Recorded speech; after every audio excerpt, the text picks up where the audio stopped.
Welcome. Okay. I'm in the early parts of introducing you to the idea of phenomenology as applied to the field of so-called abnormal psychology. And I told you last time that what I'm going to be doing all through the semester really is going back and forth between more or less abstract theoretical ideas and then real, concrete, sometimes bloody clinical examples. Some of them very, very elaborate and long-winded, and I go on and on and on, but they make always really good stories. So today I want to continue to give you examples, an elaboration of the last one I began with in our class on Tuesday, and then three more. Examples of what? Of the phenomenological perspective in action. Let me just go over again kind of what it's saying. You don't have to write all this down or anything like that. Just flow with the thoughts and let them percolate in your brain and soak into you, and then swallow the Kool-Aid and join me in the whole idea of phenomenology as being the most natural, central point of view that should exist in this field of abnormal psychology. It's not. It's marginal, but it shouldn't be marginal. And in the future, I hope things get corrected. Anyway, what is the perspective itself? Well, to jump back to the abstraction just for a moment, it says that the most important question we can answer when we are confronted with someone in trouble, and they present us with something or set of things, is to understand what they give us in the context of the world this person is experiencing, which includes the whole past of this individual and the future as he or she imagines it as well. So it's a complicated, intricate kind of question that has an endlessness to it, but it's the most important one we can ask. And then once we begin to grasp what the meaning of what we're seeing in somebody's behavior, something they're saying or not saying, that gives us a clue as to what we might do, if anything, that might make a difference to a person in crisis. Okay? The word meaning. Everything has a meaning. Phenomenological point of view is based on an assumption. Everything a person does and says, everything he or she shows us will have a meaning. What does the term meaning itself mean? The way I think of it is just this. It's the place of whatever it is we're focusing on. It can be a behavior pattern. It could be a dream. It could be something the person says. It's the place of whatever it is, the X that we're focusing on, in the context of the individual's whole world of personal experiencing. That's it. So the phenomenological perspective enjoins us to seek an answer to the question, what's the meaning of this that I'm looking at? Meaning, what's its place in the world that this person lives in? In order to answer that, I have to climb into that person's shoes. I have to imagine myself into their life situation. I have to construct a picture of the world as they perceive it. This can be hard to do. People can't necessarily tell you directly what they're experiencing. You have to study them. You have to kind of interrogate the situation, ask questions, form hypotheses, find ways to check whether they're on the right track or on the wrong track. And gradually, you come to an idea about what it might be. Now, that's the abstraction. Back to the concrete. I gave you an example last time of someone who was doing something seemingly crazy, saying over and over again, hit me, hit me, hit me, hit me. She did it for weeks and weeks and weeks and drove me till I felt I was going crazy. Let me dwell again, this is repeating a little bit last time, on the word crazy. What does it really mean when we regard something someone says or does as crazy? It means that something happens, the person does something, says something, believes something, that we can't make any sense of. We can't find a context in which it has meaning. We can't see a method in the madness. So in our ignorance, in giving up on the possibility of finding such a thing, we pronounce a person crazy. So the word crazy really means we don't understand it. It's not really saying anything positive about somebody. It's saying something negative about our understanding, that we don't possess it.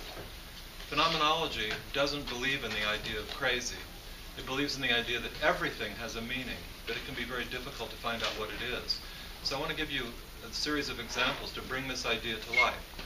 With hit me, hit me, hit me, just to jump through the whole argument and discussion, not to repeat the case, it turned out, as best I could understand it with that young woman, that her repeated demands to be struck, as she explained herself, was to elicit a reaction from me that she could feel intensely in the form of physical pain that would provide her with a release from a sense of infinite inner deadness. She used the word spiritual death, but I took it quite literally, that her soul was dead, what she was talking about. And I'm familiar with people in these states. When a person says they're dead, or I'm spiritually dead, or something like that, generally they're not just using a metaphor. They're talking about something without limit. And it's best to take it very, very seriously, and it's something very, very extreme. As she and I processed what had happened in the communication finally opening up, and her giving me the meaning of hit me, hit me, hit me. See, it had a meaning. It existed as a need, as a demand, as a request, in the context of an ongoing, unbearable experience of being dead, not alive. If you study extreme psychological disturbances, in which this course is very much concerned with, you learn about territories of human experience that most of us, thankfully, never have to enter. They blow your mind. They're so bad. They defy our ability to give a linguistic description of even what they are. A word like deadness is just a simple little term, but it conveys something, and you have to try to imagine yourself into what the experiential state would be of feeling at the core of who and what you are, infinitely, limitlessly, completely, relentlessly dead. And how unbearable that would be. And how you would do anything to feel alive, including try to get somebody to beat the living hell out of you so that you could just feel in the concrete sensations of the blows and of the pain that is induced a relief with the feeling, oh my God, I'm alive. She did two things. One was that. The second one was she cut herself up real badly, real seriously. She could have died from the bleeding if the cuts had gotten too deep. She did that when I left for 2 weeks to the honeymoon. Just go on your honeymoon, Atwood. You can't let your life be ruled by your patients. Yeah, but I'm worried this is the beginning. We don't know what's going to happen. Well, I could have lost her, but luckily they saved her. 56 or 70 stitches or however many it was. I thought she tried to kill herself. Wasn't it at all? She was dead already. And my departure had made all the difference in the world, because a precarious feeling of coming back to life was tied into the connection that was beginning to build up between the two of us, okay? So anyway, so there's two crazy things. Hit me, hit me, hit me. Crazy. What the hell does that mean? It doesn't make any sense. We say it's crazy. No, it's not crazy. This is a person in a crisis as bad as a human being can possibly experience. Infinite deadness. She's asking for a release from that. She asks, here's another crazy thing the person does. She takes a coffee can lid and just slices up her whole body. What a crazy thing to do. No, it's not. She was desperate to see the blood flow and to feel the stinging sensation of the cuts. Why? Because, it provided a relief and a release from the deadness. So that's phenomenology. It's a hypothesis, but it fit with so many things. I had a lot of faith in it by that time. Now, Anna wrote a poem that I've quoted on the board here that is relevant to the whole thing, and I forgot to give it to you last time. We ran out of time, but I thought I would give it today. And it's quite interesting. Part of working with her, and you'll hear a lot more about it, because she was a person who just always had something else going on, always another challenge, always another crisis. But among the many things she did, she brought volumes and volumes of poetry to me, like notebook after notebook after notebook of her writing, stories that she wrote, diaries that she had kept, and poems that she had constructed. And one of them jumped out at me, and I remember reading it in the same time frame as this was all going on, and it's relevant to what had taken place. So I'll quote it to you. I have it memorized. It was short. But sometimes a poem, a little poem, can condense a whole life history much more vividly, simply, and concretely than a long, involved narrative that tells facts and dates and events and all of this. And by the way, the current cool question of the week has a poem from Bruce Ivins, the anthrax killer. A lot of you have looked at it already and started to comment. His poem is kind of parallel to Anna's poem. It tells the story of his life. You find out the most essential things about him in that poem, about the split in his personality, the two sides of him that are at war with each other. One gets out, the other goes inside, all this. But back to Anna's poem, what is it? Let me just recite it and let it flow over you. And try to listen to it from the point of view of hearing the metaphors it contains, of a whole story of a disaster that took place in this young life. She's only 19 years old, maybe 18 when she wrote the poem. The poem was written before I came along, but it expressed things that were still going on at that time.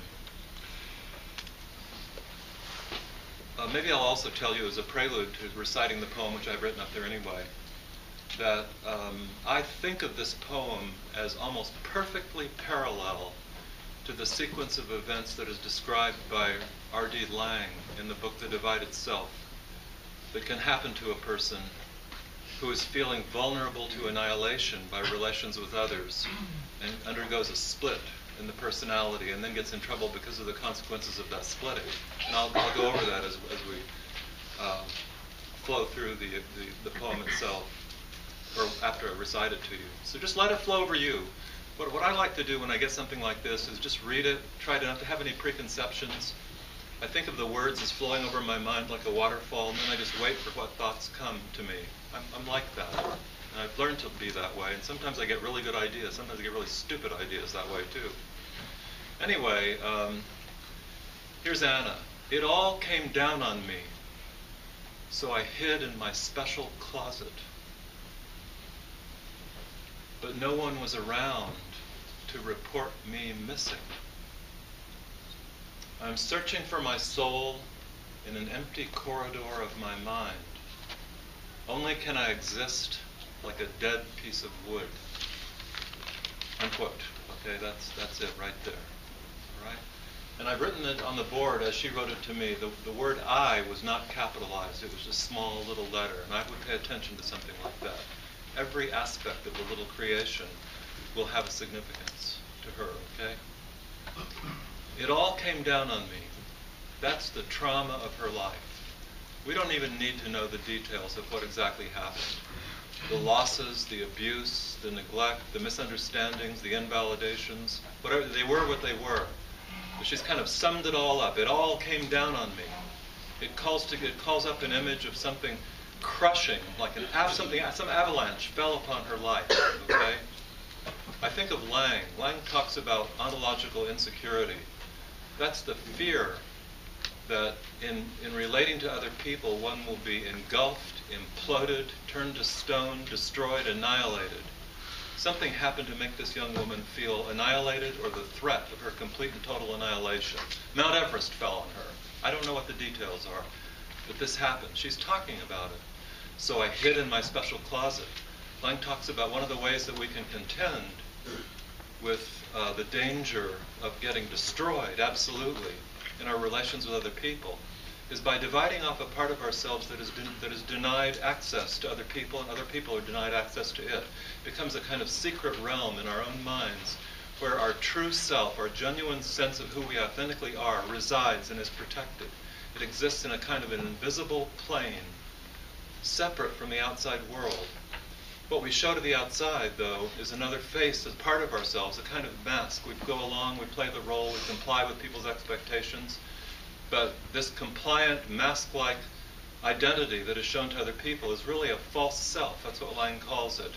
It's not the whole true self. The true self is hidden to be protected because it all is otherwise coming down on me. I will be engulfed, I'll be swallowed, I'll be shattered, I'll be stripped, I'll be skewered, I'll be turned to stone, okay, and no longer be a living thing.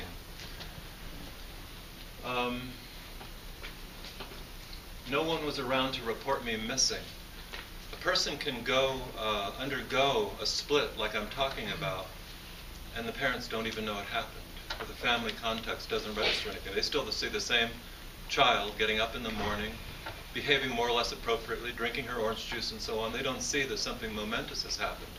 There's been a division opening up as wide as the Grand Canyon inside the personality of this child. But she's still playing along and giving them what they want and conforming and complying with the parental expectations. Meanwhile, the true self is in another zone, completely. No one was around to report me missing. No one knew she wasn't there. This is down the road a little bit, but somewhat later in our relationship, I once was cornered by Anna. She was in a psychiatric hospital, and I was having to visit there to go see her. And she got me up against a bunch of lockers or something, banging me into the back of the lockers and screaming, "Don't you understand? Don't you understand?" And I said, "What? Don't I understand what?" She said, "I'm not here. God damn you, Atwood, I'm not here." She was screaming. It was so interesting, and I understood what she meant. See, she had not been there for all these years, and no one had ever seen that. but she was bringing out her sense of her own absence from her life and demanding and asking and requiring and beseeching me to please see that. And I was able to tell her I did understand what she said, and she relaxed, and she became a little bit more there. It's just a strange thing. If you feel dead and tell somebody and they really understand that you feel dead, and they can register that and react to it, you begin to feel a little bit of aliveness. And if you feel you're not even there, you're absent from existence, but you can scream out that you are, and someone says they get it, and they convince you that they really do get a piece of it, you become a little bit more present. That's what it was like working with her. Anyway, it's a creepy kind of state. And part of working in this field is opening yourself up to territories of human experience, as I was saying before, that hopefully you've never had to go to yourself and never will have to. But there are lesser analogies that you have experienced to the sorts of things that we see that are just carried to the great extreme that you have to draw upon in order to begin to have an empathy for this. And what's the next part?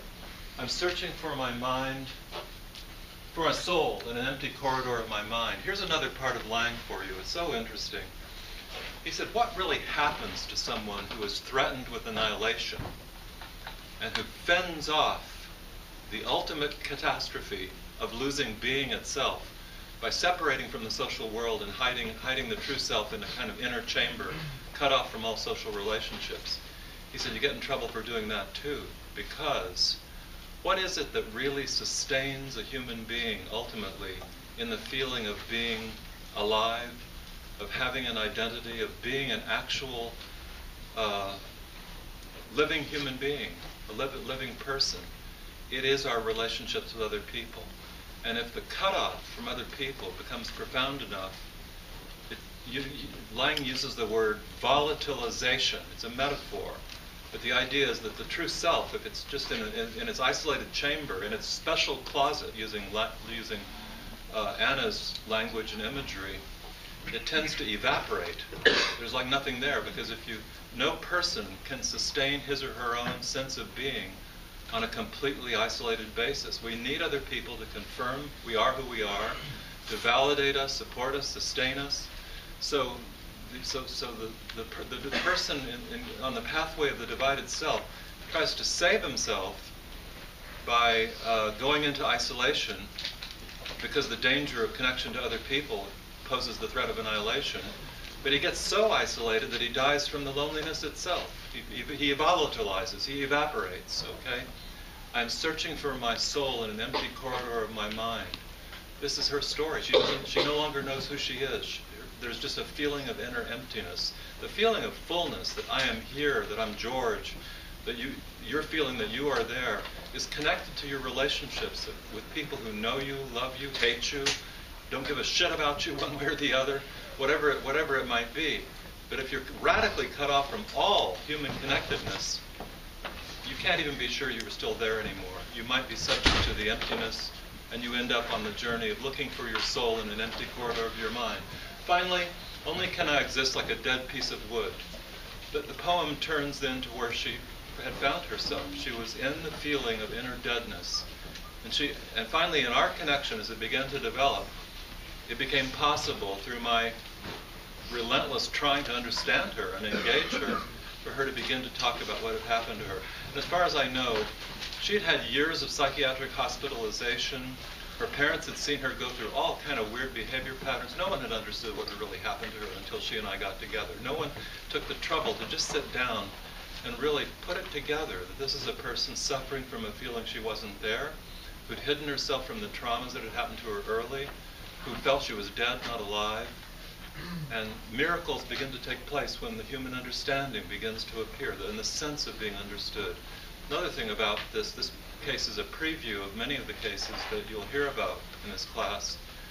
I regard it as just an amazing miracle what human understanding can do. People put it down and say, oh, understanding's not enough. I think sometimes it is enough. But it has to be profound, it has to be deep, it has to be felt, it has to take a form that goes beyond intellectual understanding. It's the feeling that one is known by someone in a safe kind of sustaining connection. Okay? So, good old Anna. You'll hear much more about her as we go along. Now that's just one example, though. Okay, so what am I saying? Here we are, phenomenologists. We want to understand the place of something in the context of experience. It's the most important question you can ask, especially for things that look crazy, that are hard to understand, what their place would be. I gave you then a couple of things that she did. We found a context.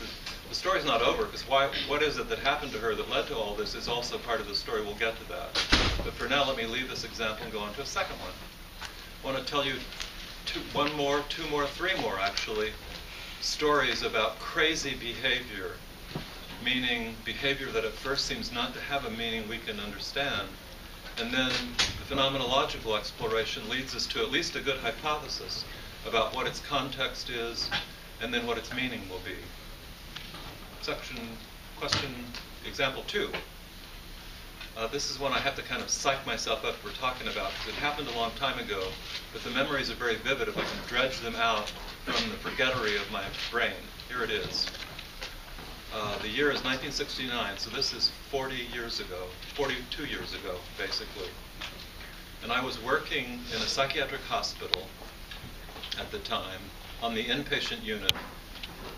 It was a kind of an emergency acute treatment center that would have people there for 2 weeks to a month maybe, and if they were too bad, you'd send them on to the state hospital for the chronically mentally ill. Otherwise, if they got better, they would go to the day center or the outpatient therapy or something like that. And I worked there for 3 years and saw such an amazing number of things, one of which I'm going to tell you about right now. One fine afternoon, as I was sitting in the nurse's station with my feet up reading somebody else's chart, a new patient was brought in by some aides from downstairs. She had just been dropped at the hospital by her mother and aunt. And she was about 5 feet tall, 5'1", a very short young woman. It's a little hard to explain, but when she came in the door, it was really quite a sight, because she looked as wide as she was tall. How could that be? Her body was perfectly normal. It wasn't that. It was the number of independent sets of clothing that she had put on.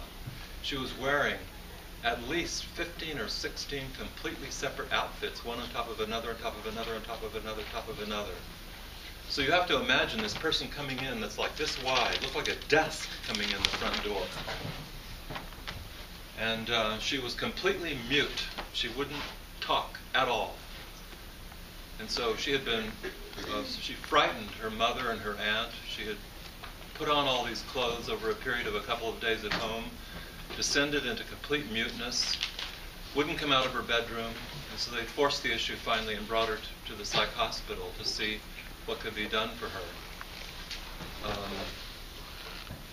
This is just part of the context. I remember the diagnosis from the admitting psychiatrist was schizophrenia, catatonic type.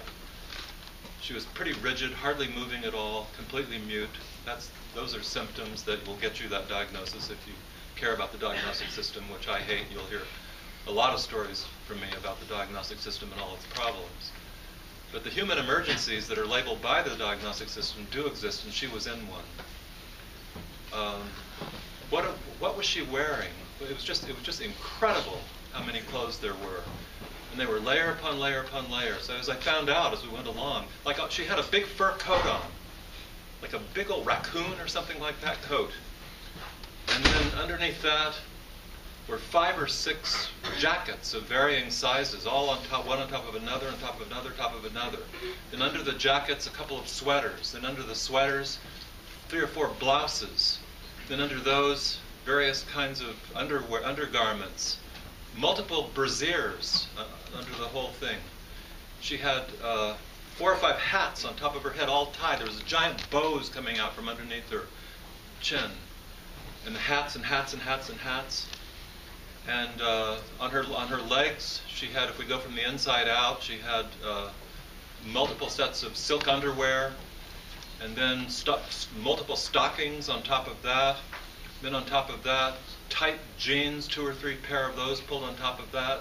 Then on top of that, a couple of 2 or 3 skirts. Then on top of the skirts, dresses.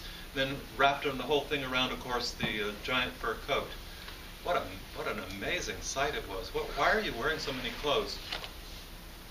She was like that. She wouldn't answer, couldn't do anything. So there's the X. I give this as another example, like something someone's doing. This woman's crazy. When we say that, we're just saying she's doing something that makes no sense at all. Phenomenology seeks the sense that is assumed always to be there. So it's a really important part of the structure of assumptions of phenomenology. It's always there, but sometimes difficult to discern, difficult to discover. So anyway, what is it that was going on with this woman? Well, give me a little bit of history on her. Here's the sequence of events that had taken place. She could not tell it herself. Her mother and aunt told us instead. And in fact, she was in an experiential state that defies verbal description. There are no words really for the kind of experiential state, but I'll do the best I can as I came to understand it in a moment. But the external circumstances were these. She was 21 years old. She had been married to a young man. She had been working and functioning completely normally from an external standpoint, holding a job, reacting appropriately, visiting her mother and aunt and so on. The marriage had blown up about 6 months before, and the young man had left her. So she had moved home and still been okay in crude external terms, not doing anything one would describe as a psychological disturbance. And one fine day there was a knock at the door, and it was an officer of the court, was it the sheriff? I don't know who it was, but an officer of the court that had legal papers that finalized the divorce that had been granted, dissolving her marriage. And she received those divorce papers and went up to her room and wouldn't come down. And over the next 3 days put on all these clothes on top of another, on top of another, on top of another, on top of another, so that the family finally brought her to the hospital, stopped talking and so on. So the specific context in terms of the external event was the reception of the finalized papers that ended the marriage that she had. Okay? There's probably a clue there to what might be going on. Now I'm just going to tell you what I think the immediate context of her experience was that gives meaning to the multiple sets of clothing. What I derive my ideas from is a few things she said when she finally began to talk some weeks later from other patients I've seen doing the same thing who are a little bit more verbal than she was. It's those two sources really, but it's a hypothesis, but I think there's probably merit to it. This woman was in pretty much the worst imaginable psychological crisis that a human being can experience. We don't have words for it, but I'll use some words that are awkward and inadequate, but they're as close as I can get. She felt she was melting. She felt that the ordinary line that delineates or demarcates and bounds her own body, that separates her from the outside world, that distinguishes or differentiates between I and not I, where I leave off and the world that is not I begins, that had been shattered, dissolved, and she felt she was melting into her surroundings, and her surroundings were invading her completely. This relates to Lang again. Lang talks about the ontologically insecure person and how the very sense of existing as a distinct unit I is called into question. And the threat of that leads you to all kinds of different patterns of behavior, including a splitting of the true and the false self. This case is not so much about the true and the false self, but it is about that level of threat. She felt she was being annihilated. Probably the single most basic distinction, dichotomy, differentiation, the first structure of human experience, the most basic one, would be the structure in our subjective worlds that defines where I leave off and I begin. Like when I'm standing up here and I can nap or I can rap on the lectern and everything, my sense of George, the I-ness of George, the I-ness of you as you sit in your chair, is more or less something that coincides with the boundary of your body. You can have contact with objects, but this lectern does not feel like it's George. It feels like it's it. And where I leave off and the it begins, there's a steadiness to the whole thing. We don't think about this very much because it's just such a given of our experience. We just operate on the basis of an ongoing, continuous sense of differentiated selfhood. in our ordinary dealings in life. What I'm saying is, this taken for granted ability to maintain a continuous distinction between self and not self was not able to be taken for granted by this woman. It had collapsed. And the meaning of her multiple sets of clothing was a kind of multiple accentuation and delineation of the boundary where she's left off and the world begins. Another part of the story of her hospitalization went like this. We had a chief psychiatrist who was an ex-military officer in the British Navy, actually, and Gray Woodman was his name. He became a friend of mine at a certain point, but he was a gruff, kind of authoritarian bastard of a person.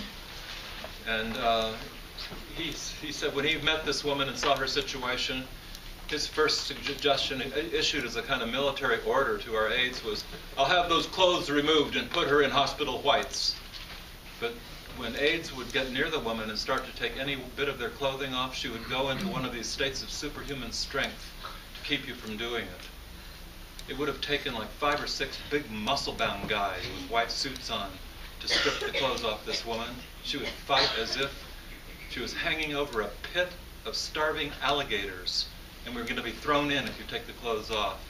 And so I and a nurse that was working there too, and a couple of other psychologists or interns, prevailed upon the chief psychiatrist, Gray Woodman, let's hold off. If she's that desperate to hold on to the clothes, they must be serving some important function. We didn't know what it was.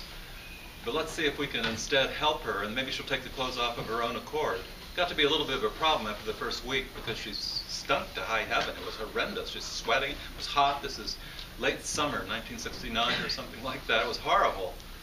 But still in all, I was reluctant to just strip the clothes off. What's going to happen to her? The clothes mean something to her. What is it? Well, looking back on it now, it seems apparent to me what it is. That the very bounded integrity of her sense of existing as a person had been disrupted, dissolved, and the clothing was her reaction to that. There's a theme that runs in this case and also in the first one of Anna that I want to highlight for you now, but there'll be endless examples of it. The dramatic symptoms that we see, sometimes ones that are so hard to understand, very, very often, try to internalize this and make it part of your being, okay? Very, very often the things that are the hardest to understand turn out to be kind of reparation or restoration maneuvers, or I don't know what word to use exactly, restitutive in nature. In other words, the person is in a crisis of losing everything, including his or her own selfhood. And then they have a reaction to that and do this or do that. And the things that they do turn out to have as their primary meaning the attempt to restore some basic pattern, structure, order to their being. And that's the phenomenology helps us to see how that would be. And then if we could understand that that's the case, it might give us reason to hesitate a little bit, to just strip these clothes off. What's going to replace them? If that's what she's using now to delineate where she stops and the world begins, if we strip them off, she's going to undergo the feeling she's melting into her surroundings or being invaded, and something even worse might happen. I don't know what that worst thing might be. I'm not going to go into the further development of the case except to just say this much. I was not her primary psychotherapist. I was this kind of supervisor consultant. But I met the patient, tried to talk to her, and got to know her a little bit as we went along. But a young man who I consulted with served as her primary contact. This is not going to make any sense to you, really, and to say something so brief like this, but he worked with her every single day, 7 days a week, for several weeks, and was extremely friendly. And a bond began to form between the two of them. She kind of fell in love with him, is what it is. And as the love for this young man intensified and intensified, those clothes just came off. And just came off and came off and came off. And pretty soon she was looking really normal. The only problem is she thought she was going to marry the young man. And remember, this trauma that triggered the whole breakdown was the loss of the marriage. And I remember the day she said that. She comes walking down the hallway, looking great. This is 2 or 3 weeks afterwards. But she's arm in arm with my colleague who I've been supervising. He was a little bit younger than me. And she said, "Dr. Atwood, good to see you this morning. Guess what? We're getting married." And I remember my friend who was her therapist, his face just blanched. He thought, "Oh my God, I've got to marry the woman now. I don't want to have to do that." Turned out he didn't have to. But it was just a stage that she was going through. And in finding someone else to love, a kind of replacement for what the husband must have represented to her, it helped her let go of these clothing. She found a human connection and recovered her balance and her ability to tell the difference between where she left off and the world began again. And that's the territory of the meaning. And you see this. It's unless you work in psych hospitals, you wouldn't have any reason to know this. But if you go to them, you'll see a lot of people with all kind of clothes on. Not as many necessarily as many as she had, but it's the same kind of thing. And in so-called schizophrenia, I say so-called because I always say that because I don't like the medical terminology or concepts. But in the human crises that are designated by the term schizophrenia, one often sees the loss of the ability to distinguish self and other, I and thou, I and it, self and not self. That's a very common feature, almost defining feature of that level of psychological disturbance. And so people do all kinds of things then to reconstitute that lost ability. Now, I don't know if you remember my story of Anna, but it began with something rather parallel to that. Remember the first word she said to me when I first met her, this before hit me, I turn into anyone I meet, you won't let that happen, will you? And then she proceeded to do that. She turned into George talking to Anna, Anna talking to George, and it got chaotic and really confusing.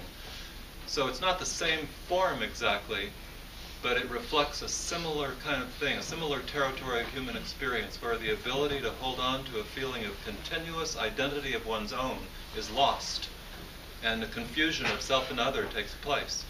You guys don't think about this, do you? But like here you are in class listening to me rattling on, and I'm looking at you sitting there, and some of you are like pretty alert and whatever, and some of you look confused, and some of you are burned out because you don't want to be here anyway, and whatever it is. But I have a steady feeling if I'm just up here and you're there. But Anna wasn't able to have something like that. She suddenly she would flip into the other globe. That was the dream, and back and forth and back and forth, and it was just chaotic and terrifying to her. Okay, so that's my second example.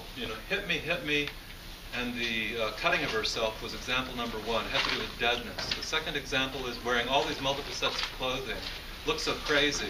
Turns out it's a reflection of an ongoing experience that is its context, and it's an experience of the worst crisis a person could possibly have, the dissolution of selfhood itself. Okay? Example 3. This one is a little bit more general, but I do have a clinical story to go with it. I hope I can tell it well. I'm worried I'm not going to be able to tell it well, but let's just try. Anorexia nervosa. I'm going to tell you my theories on anorexia nervosa and a very sad, awful story. Where should I start? I hate working with so-called anorexic patients. You want to know why? Because they have this awful tendency to just die on you. That's why. Because they have starved themselves so badly. And living with the anxiety of losing your patient is one of the hardest things for me, working clinically, and I've tried to avoid it, but of course you can't always avoid it because it sometimes just happens or develops suddenly in a person's life. But what is anorexia nervosa? I would define it as this. It's a pattern of behavior, pattern of action a person engages in, characterized most centrally by excessive dieting in the search for an ultimately unreachable ideal of thinness. That's all it really is right there. A person begins to restrict the intake of food. They do this either by just not eating at all, or by using laxatives so that it shoots right through them, or by puking it all back up, or whatever they do, but they restrict the intake of nourishing food, and their weight begins to plummet, and they're trying to become thinner and thinner and thinner, and they regard fat as hideously ugly. This is part of the kind of surface phenomenology of what an anorexic patient is involved with. Okay? And it's very important, the term unreachable, ideal.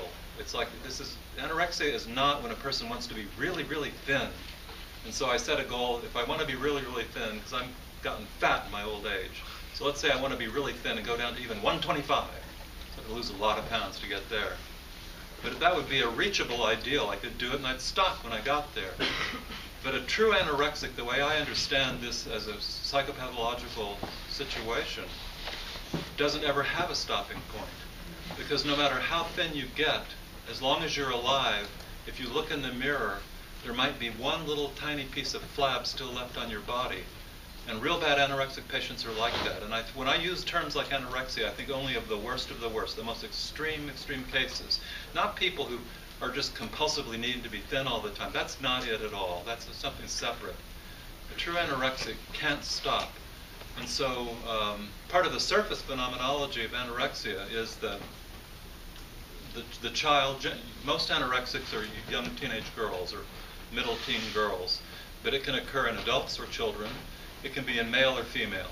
For some reason, it's very common among girls, and why that is, no one knows exactly. There are cultural reasons for that. But I've seen it in men too, so I know it's not restricted to the female sex. But I might refer to she a lot, because most of my experiences are with she's rather than with men, although I had some with men. Anyway, the dieting starts, let's say at age 13 or 12 or 14 or 15. Very often, most often, it's secret. The food is restricted, the weight begins to plummet. It makes the child feel good to see the weight on the scale going down and down and down. But as she or he looks in the mirror, there's still some flab here and there. And the perceptions, the body perceptions of a true anorexic person as compared to the perceptions of other people in the environment seem extremely distorted, because other people say this child is becoming alarmingly thin, but when she looks in the mirror, evidently, she still sees a fatso there. And it can carry so far, and one of my patients was like this. She got down to like Auschwitz level of thinness, like a child who should be 120 pounds and maybe is down to about 70 pounds instead or less. But she would stand before the mirror and you could see her rib cage and everything was horrible looking, a skeleton. But she would see maybe on one side tiny little bit of flab that was still there. You got to get rid of that too. So there's no way to reach you don't reach the ideal, because the ideal is not really a finite goal. It's kind of an infinite thing. It's almost as if they're trying to become infinitely thin, so wispy they would cease to have any dimensionality at all. Now, when you start operating in the territory of such extreme thinness, your body is so vulnerable. It takes the slightest little thing, you just die. That's why it's so scary working with these patients. True anorexics cling to their dieting just as tightly as the woman with multiple sets of clothing kept her clothing on too. Like if you try to feed them, they'll fight you like hell. They act like it's the only thing that is meaningful to them.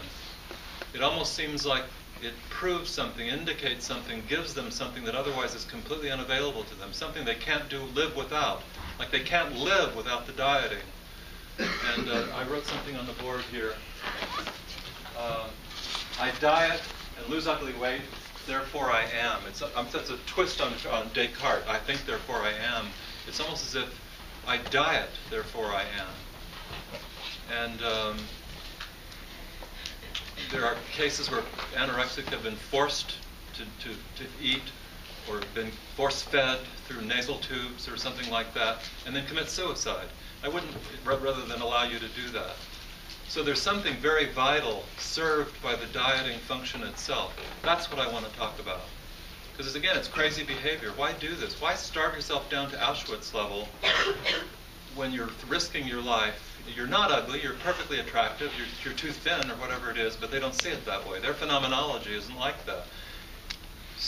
Work in this field takes you into people's subjective worlds that things just aren't the way you're used to. And so they don't see it as ugly. They don't see it as emaciation. They see it as residual ugly fat that needs to be eliminated, okay? And I'm just going to tell you something that is true in my experience of 90% at least, if not 95% of so-called anorexic patients, these extreme cases. The childhood history is always the same. It involves a pattern in which the child, the young girl, showed extreme compliance, passive compliance with parental expectations, agendas, and needs as to how the child should behave and who she should even be, who this child even is. In other words, the typical setting, the typical life setting in which this pattern materializes is one in which the child has complied in her very identity with parental needs and expectations. Just that's the key thing. Here's what you virtually never see.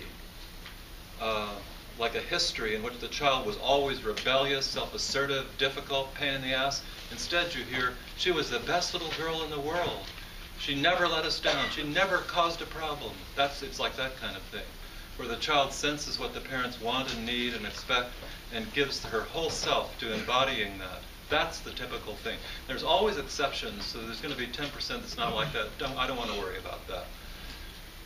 But this is part of the context. Phenomenology seeks an understanding of the meaning of something in the context of a life. So what could it be going on in the life of a child who starves herself like this? Well, one of the things going on is this extreme pattern of passive compliance. It is so extreme that you could really say the child is allowing herself to be authored and created by her social environment. There's one single exception to the pattern of compliance. It's the anorexia itself. It's the self-starvation. This is the one thing this child does do of her own accord. It is against the parent's will. So anorexia involves a rebellion, a kind of exception in the world of the child's action to the pattern of compliance. This belongs to me. It's as if the human body has become a kind of kingdom, and I will regulate what goes into this body, and I will restrict what goes into this body, and I am king, queen, or God in this kingdom of my body, and I may give you everything else you want for me to be, mom and dad, but in this area, I reign supreme. That's why I say anorexia involves a kind of exception to the passive compliance. It involves the exercise of willfulness, agency, self-determination. But the only form it takes is a self-starvation. So I've wondered, what could be the meaning of this? And here's my thought. This is my theory. It's a symbolic interpretation of the starvation project of the anorexic as an attempt to restore agency, or establish it maybe for the first time, to prove the existence that I am a self-determining, willful being, basically. How does it do that? By exercising omnipotent control over what passes in from the external environment and becomes part of the constitution of one's own organic physiological being. Food, okay? That's what does it for them. But you can compare what they're doing with food with what's happening to them emotionally, psychologically, socially. They are taking in everything the external environment expects them to be, wants them to be, its definitions of who they are. They're being completely passively authored by the surround. They have surrendered to absolute control by the inputs from the social environment. But it's as if they're saying no to this, but it becomes enacted concretely, physically, physiologically instead. Okay? So in that sense, I diet. I am not going to be made up of the substances of this external world, appearing as a kind of declaration of independence in a context of a world where this person has been completely made up by what is provided by that external world. So it's an example of a real concretizing physical symbol, but it would be analogous to what I was saying before with the other cases. Here the accent is on agency. The word agency to me phenomenologically means the experience of oneself as a willful being, as a self-determining entity who can intend to do something and make it happen. If you are completely the creature of your parents, created by them, by their expectations, you're not a willful being. You're a character in the novel they've written. The anorexic finds a way of not being there. Okay. Now here's the sad story. And this is the kind of thing that is the reason I don't like to work with these patients, because I get too upset when they die. That's why.